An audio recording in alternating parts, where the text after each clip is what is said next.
parang mga grade 3 o grade 4, mga ganun. Kasi Ganun ka kasalin aga? ako sa amin na parang unang sinalihan ko yata doon is parang intercolor eh. Pero ano lang yun, single court lang. Parang Half court, half court, half court lang siya.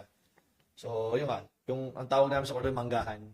Single, ano siya, half court lang siya. Then, sa kabilang side naman, ang tawag namin doon is grotto. Kasi Grotto. nandun yung santo, nandun yung kalbaryo namin. Mm. Doon lang daanan eh. So, yun.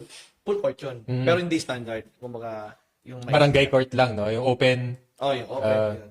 Kaya, doon ako nag-start talaga sa JM Basa Street. Libid. Sa Rizal.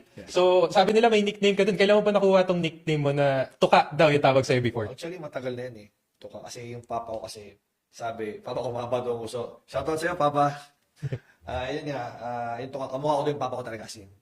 Although, wala naman talagang walang ko kontra. Talagang kamukha ko talaga. Kawawa talaga papa mo. Yun.